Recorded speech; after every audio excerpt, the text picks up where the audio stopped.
Rui, 21 ans, intégration web, licence professionnelle data mining. Working harder, making better, do it faster, makes us stronger, more than ever, hour after hour, work is never over. Donc le développeur full stack, en fait, ça va être un mix du développeur front, back-end et aussi architecture web. Donc c'est celui qui va être un peu le polyvalent du groupe de projet.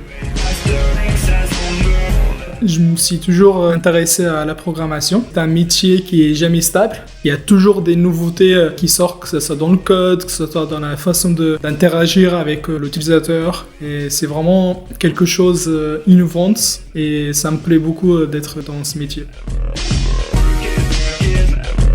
On ne peut pas penser dès qu'on arrive dans une entreprise, on va commencer à faire des projets, on va être le chef des chefs. En fait, ça va être une espèce de stage, des petites tâches, pour voir déjà si on a cette responsabilité. Même si nous avons beaucoup d'expérience, il faut qu'on pense déjà commencer petit à petit dans les tâches. La créativité et le visuel, ça va être plus pour le graphisme. Et nous, comme nous avons le front-end, le back-end et l'architecture web, ça ne nous laisse pas trop le temps de penser au graphisme. Full stack, ça va être 3 domaines à la fois. Il y a beaucoup de boulot en même temps, donc ça peut gérer du stress et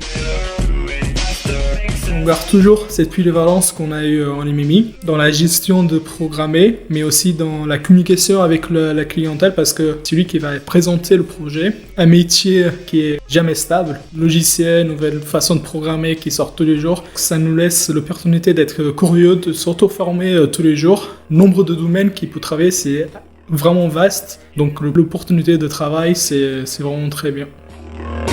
work is never En freelance, on aura plus de responsabilités parce qu'on va être entrepreneur. Les personnes qui aiment bien travailler en entreprise, où il y aura cette ambiance de travail avec des collègues, avec cette entraide, toujours, comme on retrouve dans les projets, par exemple en MMI. Personnellement, je préfère travailler en entreprise plutôt qu'en freelance. Et encore une fois, ça dépend des personnes.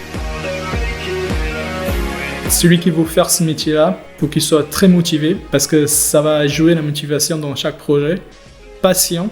Faut qu'il arrive à s'auto-former assez régulièrement. Avoir une gestion du temps, parce qu'il y aura le stress. Si on est passionné par la programmation, il n'y a pas de risque qu'on change de métier par la suite.